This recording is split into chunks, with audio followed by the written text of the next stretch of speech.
Friends, maths को channel में आपका स्वागत है। हम लोग पिछले वीडियो में जो चुनाव से रिलेटेड क्वेश्चन था है ना, दो उम्मीदवार रहते हैं उसके ऊपर हम लोग क्वेश्चन हल किए थे और बहुत ही इजी वे में हल किए हुए थे है ना। और आज हम लोग एक एक्सपेंडिचर और इनकम इस पे है ना और सेविंग इससे रिलेटेड जो क्वेश्चन आते हैं बहुत ही इजी वे में मैं बताऊंगा इसको है ना। और इस टाइप के क्वेश्चन हमारे सीजीपीएससी और सीजीपीएफएम में बहुत बार इस टाइप के क्वेश्चन आए हुए हैं ना। चलिए हम लोग स्टार्ट करते हैं बिना किसी देरी के। क्या बोल रहे हैं कि एक व्यक्ति अपने आय का 60% खर्च करता है। यदि व्यक्ति की आय 15% बढ़ती है तथा वह भी 15% बढ़ता है तो बचत में प्रतिशत परिवर्तन ज्ञात करें। ठीक है, तो मैं अगर लिख देता हूं कि 60% खर्च करता है, 60% खर्च कर रहा है यानी कि इसको 60/100, तो इसको काटूंगा तो 2 3 6 2 5 6 10 यानी कि 2/5। यानी कि अगर मेरा 5 इनकम है, अगर मेरा 5 इनकम है तो मेरा 2 क्या है, खर्च है। 2 क्या है, खर्च है। वही बताया है 60% खर्च करता हूँ तो मैं सेविंग कितना, मतलब 60% अपने आय का 60% खर्च कर रहा हूँ तो ये बताओ सेविंग कितना हो जाएगा। आय में अगर मैं खर्च को घटा दूंगा तो मेरा जो 3 आएगा वो क्या हो जाएगा, बचत हो जाएगा, सेविंग हो जाएगा है ना। तो मैं यहाँ पे अगर मैं रिलेशन बनाऊं कि अगर मेरा आय इनकम है ना और यहाँ पे एक्सपेंडिचर जो है खर्च है ना और यहाँ पे मैं बचत कर देता हूँ सेविंग है ना।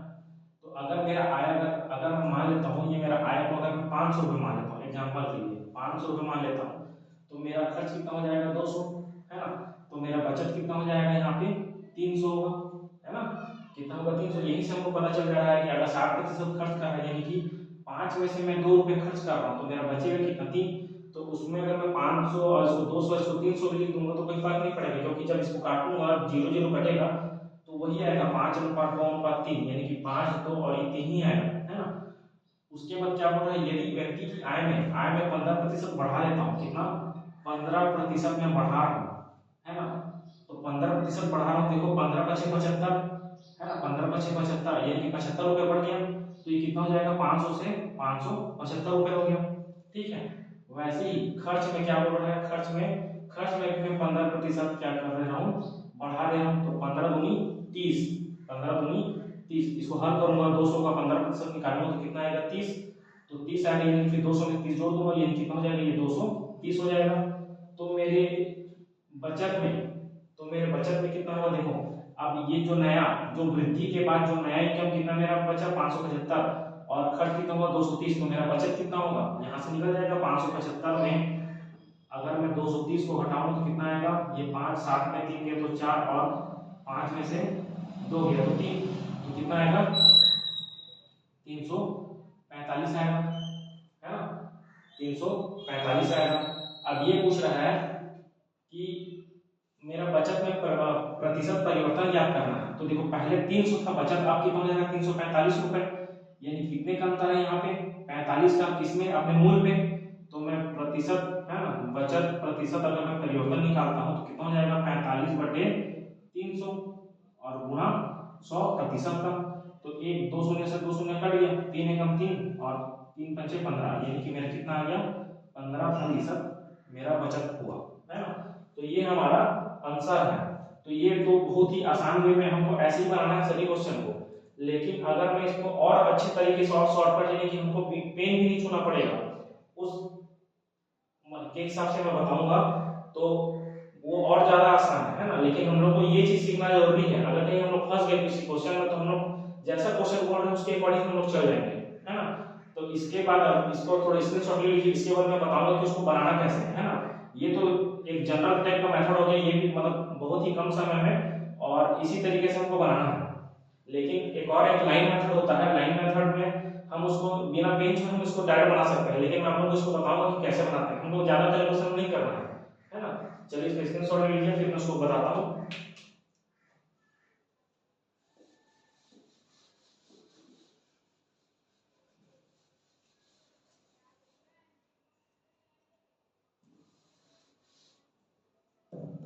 चलिए देखिए, एक व्यक्ति अपनी आय में कितना बोल रहा है 60% खर्च करता है। यदि व्यक्ति की आय 15% बढ़ती है तथा व्यय भी कितना बोल रहा है 15% बढ़ता है तो बचत में प्रतिशत परिवर्तन ज्ञात कीजिए। हम लोग निकाले थे कि 60% का कितना होता है 2/5। तो यहाँ पे अगर मेरा 5 इनकम है तो मैं लाइन मेथड बोल रहा हूँ, उसको लाइन मेथड 1 2 3 4 5 ये मेरा इनकम हो गया। 5 इनकम है ना, ये सब आया है तो कितना प्रतिशत बढ़ रहा है देखो 15%। 15%, इसमें भी 15% बढ़ रहा है, इसमें भी 15%, इसमें भी 15%, इसमें भी 15% बढ़ रहा है। ये मेरा आय है, ठीक है, ये मेरा आय है, ठीक। उसके बाद उसमें से खर्च कितना कर रहा है, दो को खर्च कर रहा है। कितने पे खर्च कर रहा है, मात्र 2 पे खर्च कर रहा है ना। 5 में से 2 खर्च कर रहा है तो बचा ये 3 सेव हो जाएगा, सेविंग हो जाएगा। तो खर्च कितना कर रहा है, खर्च में भी 15% बढ़ता है बोल रहा है। कितना परसेंट, 15% बढ़ता है बोल रहा है, ठीक है। तो अब ये बताओ 15% बढ़ता है तो ये अगर मैं आय में से अगर खर्च, ये मेरा खर्च है, आय में से अगर मैं खर्च को घटा दूंगा तो मेरा सेविंग बचेगा। तो देखो इसमें से इसमें घटाऊंगा 15% कितना आएगा, 0। इसमें से इसमें घटाऊंगा तो कितना आ जाएगा, 0। मतलब ये वाला और ये वाला तो कट गया तो बचा कितना, 3। तो कितना हो जाएगा, 15 तिया 45%। और बटे कितना सेविंग, हम लोग को प्रति सेविंग निकालना है ना, तो भागित में 3 तो कितना हो जाएगा 15% है ना, ये हमारा आंसर। तो देखो बहुत ही आसान है, इसको मैं फिर से एक बार और बता रहा हूँ कि हमको कुछ नहीं करना है। 5 यहाँ 2/5 जो फ्रैक्शन वैल्यू वो निकालिए, 60% खर्च करना है, यानी कि 5 मेरा आया है और 2 मेरा खर्च कर रहा हूँ, तो 3 तो बचेगी, तो 3 ये सेविंग है ना। इसमें तो खर्च नहीं कर रहा हूँ, जो खर्च कर रहा था ये 2 पे खर्च कर रहा था। तो 5 में तो 15%, 5 आया है तो 5 लाइन खींच दिया, उसमें 15% सब में बढ़ेगा एक एक में, ठीक है। और 2 में क्या है, 2 में सिर्फ 15% खर्च होगा, 2 लाइन पे है ना, क्योंकि यहाँ बोल रहा है 15% खर्च बढ़ता है। तो कितना खर्च हमारे कितना हो रहा है, 2। तो 2 लाइन पे बस हमारा 15%। अब दोनों आय और खर्च का अगर मैं मतलब दोनों का अंतर करूंगा तो मेरा क्या निकलेगा, बचत निकलेगा। तो ये अगर मैं अंतर कर रहा हूँ तो क्या हो जा रहा है, 0 0 हो जा रहा है, कट जा रहा है। तो कितना है, 15 तिया 45 और ये कितने हैं, 3। तो कितना हो जाएगा, प्रति 15% मेरा बचत होगा। ये आंसर है। हम लोग अगला भी इसको ऐसे ही बनाएंगे, है ना।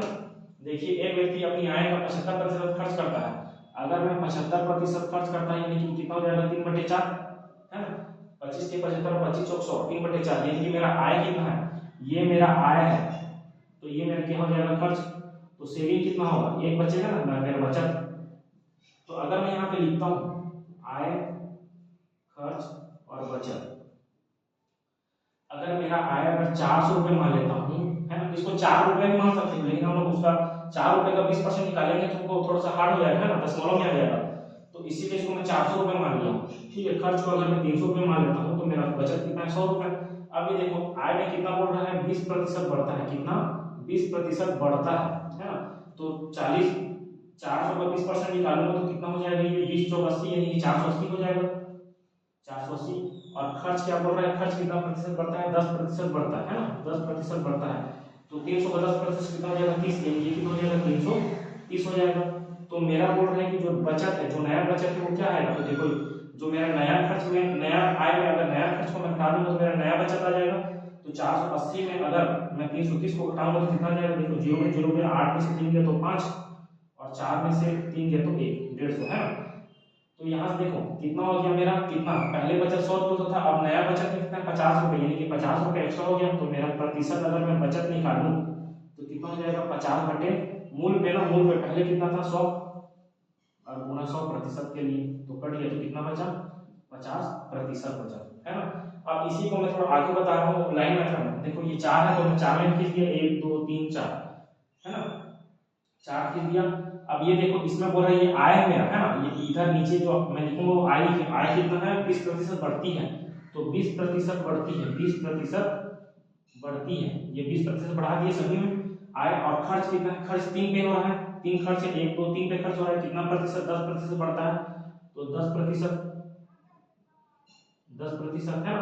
अब ये देखो ये मेरा एक सेविंग है, एक तो सेविंग हो रहा है, यहाँ पता चल जाएगा ये खर्च हो रहा है। तो ये बताओ आय में से अगर मैं खर्च घटाऊंगा तो मेरा सेविंग बचेगा। तो यहाँ 20 में से 10 घटाऊंगा तो यहाँ 10, यहाँ 10 बचेगा, यहाँ भी 10 बचेगा और यहाँ भी 10 बचेगा, है ना। तो ये कितना हो गया, 10 20 30, है ना, 30% मेरा सेविंग हो गया। और ये 20% तो पहले से मेरा आय था, इनकम था, बचा था, इसमें कोई खर्च नहीं किया गया है। तो कितना हो जाएगा, ये 30% धन 20%, तो कितना हो जाएगा मेरा 50%। देखो बहुत ही आसान है, लाइन मेथड एकदम आसान है। हमको इसको कुछ हम लोग इसको बिना पेंच के भी ऐसे कर सकते हैं। 4 में से 3 खर्च है यानी कि इसमें से घटा दिए 4 में से 3 बार, यानी कि 20 में से घटाए तो कितना हो गया 30 बच गया, और एक हमारा बचत कितना हो गया 20%, तो टोटल हो गया 50%, है ना। तो ये चीज को आप लोगों को एक अगर समझ में नहीं आएगा तो उसको बार बार देखिएगा, बहुत ही आसान है। और हम जो सीडीपीएससी व्यापक में हम लोग जिसको टाइम लगाते हैं कि माना मेरा कुल आय x है ना, और उसमें 75 मतलब कुल आय मेरा जो भी उसको मान लेते हैं x मान लेते हैं, फिर उसमें 75% खर्च करता हूँ तो x करना पड़ेगा, है ना। खर्च करता हूँ तो मेरा वहां से उतना निकलेगा, तो ये x में लेके बनाओगे ना तो बहुत ज्यादा डिफिकल्ट हो जाता है ना, समझ में नहीं आता है, इसीलिए हमको इसी मेथड से चलना है ना। चलिए हम लोग अगला देखते हैं। एक व्यक्ति 8,550 रुपए आय में से 5,700 रुपए व्यय करता है। यदि आय तथा व्यय में क्रमशः 19% तथा 13% की वृद्धि हो तब बचत में प्रतिशत परिवर्तन ज्ञात कीजिए, है ना। हम इसको भी वैसे बना लेंगे। देखो आय मेरा कितना बोल रहा है, आय और ये खर्च, अगर मैं आय देखूं 8,550 रुपए और व्यय देखूं 5,700 रुपए, तो पहले इसको मैं कार्य अनुपात में ले लेता हूँ। अगर आय और खर्च का अनुपात में देखूंगा तो देखो 1 शून्य से 0 कट गया, 19 से कटेगा, 19 के 57 और 19 शून्य, है ना। फिर इसको देखो 19 चौक 76 और 19 पंचे 95, है ना। इसको और काटेंगे तो कितना से कटेगा, 5 किससे कट जाएगा, 5 6 31 और 5 9 45, फिर 3 से काट 3 2 नीचे और 3 3 9, यानी कि कितना आ गया, इसका अनुपात खर्च इसका 3:2 आ गया। ठीक है, 3:2 आ गया, तो यहाँ से मैं बता सकता हूँ कि मेरा बचत कितना होगा। इनकम मेरा 3 है और इनकम अगर मेरा 3 है और खर्च मेरा 2 कर रहा हूँ तो बचत कितना, अगर मैं बचत की बात करूँ बचत कितना हो जाएगा मेरा, यहाँ पे 1 हो जाएगा, 1 बचेगा। सिंपल सी बात है, वही लाइन मेथड बना सकते हो। देखो 3 1 2 3, ये मेरा आय है, इधर आय है और ऊपर में खर्च है, और जो डिफरेंस आएगा वो मेरा बचत हो जाएगा। 3 में से मैं 2 खर्च कर रहा हूँ, 2 के ऊपर में खर्च कर रहा हूँ, तो आय में कितना प्रतिशत वृद्धि बोल रहा है, 19% की वृद्धि, है ना। 19% तीनों में लिख दिया, और खर्च सिर्फ 2 में हो रहा है, यानी कि 13% और ये 13%। तो देखो 19 में 13 करेगा तो कितना जाएगा, 6%, इसमें भी 6%। ठीक है, तो 6 और 6 कितना हो गया, 12, 12 और 19 कितना हो गया, 12% धन 19% कितना हो गया, 31%। ये मेरा आंसर हो गया। आप लोग इसी मेथड से बना सकते थे, इसको 300 मान लीजिए, 200 मान लीजिए, 100 मान लीजिए। अब 300 में उसको 19% वृद्धि करेंगे तो 19 के 57 यानी कि 357 हो जाएगा, 13 दूनी 26 यानी कि 226 हो जाएगा, तो उसका डिफरेंस आएगा तो निकल जाएगा, फिर जो आएगा वो 31% आएगा, है। आप लोग चेक करिएगा, आप लोग उसी मेथड से चेक करिएगा। ये मेरा आंसर हो गया, ये मेरा क्या है, बचत प्रतिशत ही है, परिवर्तन जो है, समझ में आया। चलिए अगला देखते हैं।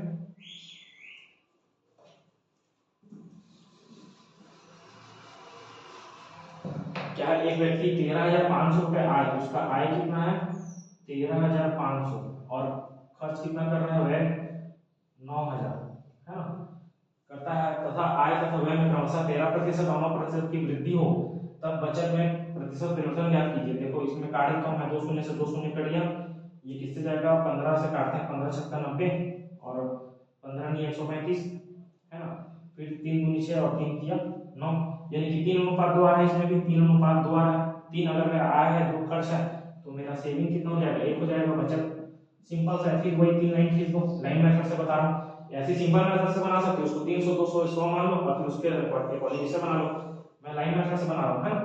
तो देखो ये कितना होगा, इसमें ये मेरा इधर आय है और इधर खर्च है। आय में से खर्च घटाऊंगा तो मेरा सेविंग ही बचेगा, है ना। और अगर कोई खर्च नहीं है तो मेरा सेविंग ही है ना, जो आय मिलेगा वो सेविंग ही है, अगर मेरा कोई भी खर्च नहीं है। तो देखो 13% की वृद्धि हो रहा है, 13% की वृद्धि, 13% की वृद्धि तीनों में हो गया, लेकिन खर्च कितना में कर रहा है, सिर्फ 2 में, तो 2 लाइन पे खर्च कर रहा है, 2 लाइन पे कितना प्रतिशत, 9% और इधर 9%। ठीक है, इसमें 9% नहीं करना है क्योंकि इसमें खर्च नहीं कर रहा है, तो जो खर्च नहीं कर रहा है यानी कि जो मेरा आय है खुद एक सेविंग हो गया। तो 13 में से 9 घटाएंगे, 13 में से 9 घटाएंगे तो कितना बचेगा, 4%, ये भी 4%, तो 4 और 4 कितना हो गया, 4 और 4 8%, और धन ये एक 13% जो बचा है, तो 13 8 कितना हो गया, 21%। ये मेरा आंसर हो गया, है ना। तो बहुत ही आसान है इस टाइप का क्वेश्चन को हल करने के लिए आप लोग, और इस टाइप के जो क्वेश्चन सीधी व्यापक में आए हुए हैं, प्रीवियस ईयर के क्वेश्चन है, उसको आप लोग एक बार जरूर ट्राई करिएगा, है ना। मैं भी बताऊंगा आगे जब मेरा परसेंटेज पूरा कंप्लीट हो जाएगा, मैं एक थोड़ा सा पैटर्न लेके चल रहा हूँ अलग अलग, जैसे कि आज आय के बारे में पढ़े, वैसे ही पिछले हम लोग वीडियो में एक चुनाव से रिलेटेड पढ़े थे, है ना। एक कंप्लीट मतलब लगभग जितने पैटर्न बनते हैं उसके हिसाब से मैं बता रहा हूँ, और इससे ज्यादा मतलब नहीं है, बस घुमा के आके देगा, जो भी देगा सिर्फ घुमा के आके देगा क्वेश्चन, है ना। चलिए आज के लिए हम इतना ही करते हैं, और वीडियो अगर आपको पसंद आया तो प्लीज़ वीडियो को है ना लाइक करिए, चैनल को सब्सक्राइब करिए और दोस्तों लोगों को भी अधिक से अधिक शेयर करिए ना। और आप लोगों को कुछ भी डाउट होता है तो मेरे कमेंट बॉक्स में कमेंट कर सकते हैं ना। चलिए आज के लिए इतना ही, धन्यवाद।